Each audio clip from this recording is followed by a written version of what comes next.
When I realized that I didn't understand how my IUL worked, I spent countless hours deconstructing it just to see what was going on. And what I found was really unsettling.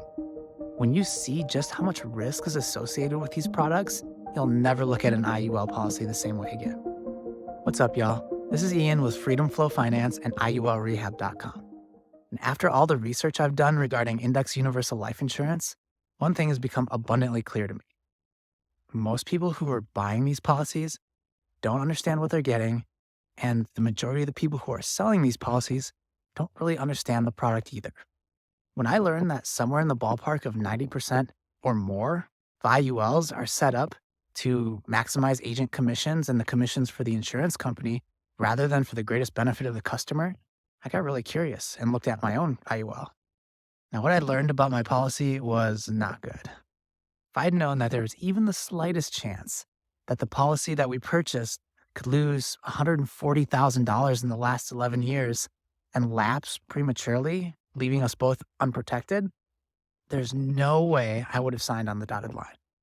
IUL Deconstructed is the information that I wish I would have had before purchasing my index universal life insurance policy. And my hope is that people can learn from my mistakes so you don't have to go through the same rigmarole and headache that I had to go through. Now, there's really no other video quite like this on the internet. Trust me, I looked. I spent a lot of time and put a lot of effort into arranging this information in such a way where you can really understand index universal life insurance and all the potential issues and problems that can arise with these policies. That being said, the purpose of this video is to share what I've learned. There are some serious issues that could potentially arise with IUL, especially given the fact that the majority of them are not set up properly. And throughout the course of this video, I'll use my own IUL to demonstrate some of the issues that I found. So not all IULs are set up improperly. I actually start the video going over the 5 conditions needed for an IUL to survive. I cover what happens when a policy lapses or fails and leaves the policyholder without any coverage, what kind of consequences that can have for the person. And it's not like this is something that might happen someday in the future. I share a news article about a class action lawsuit against a big IUL company that involves 70,000 elderly customers, some of whose premiums for their life insurance went up by 38% overnight.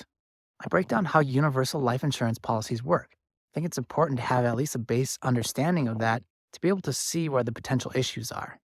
I also talk about the history of universal life insurance products. To be able to see what's going to happen in the future, sometimes it's best to look at the past, and quite frankly, the past of universal life insurance is not pretty either.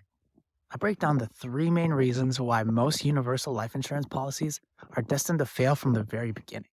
From there, I break it down even further and talk about 16 red flags that I've identified that should really make you reconsider everything you thought you knew about IU. That includes the fact that universal life insurance policies are designed to increase in cost every year. And one thing that doesn't get talked about enough, in my opinion, is the effect that that can have on a policy later on. Another red flag that I talk about is the myth can't lose money in an IUL, because you absolutely can, and I demonstrate how that's possible. Another myth that I address about index universal life insurance is that it's permanent, because it's not. Even if a policyholder makes all the scheduled premium payments, their policies can still lapse. I know that sounds crazy, but it's absolutely true, and it's partially due to the government regulations. I also talk about agent compensation and the fact that most agents are financially incentivized to create policies that are not in the best interest of their customers. In this video, I'll also address why the rates of return on IULs are unrealistically high. Now, the person who sold me my IUL said that a 7% rate of return was conservative for my policy. I'm here to tell you that there's a better chance that I'll get eaten by a bear out where I'm at than my policy having a 7% rate of return. Many IULs are sold for tax-free income in retirement, and I'll go over the multiple reasons why that's just not likely to happen for most people. I cover how policy loans work and also how policy charges are calculated. And when you can see all the moving parts, it becomes pretty clear that there are some serious issues with IUL. So if you have an IUL, you know somebody who's got one, a friend, a family member, watch the video, share it. This video could potentially save you thousands of dollars and a lot of time and heartache. The truth of the matter is that index universal life insurance just hasn't been around that long and has no proven long term track record for success. Now, the question I think every IUL policyholder should be asking themselves is this: what am I willing to risk on an overly complicated product that has a history of not living up to expectations?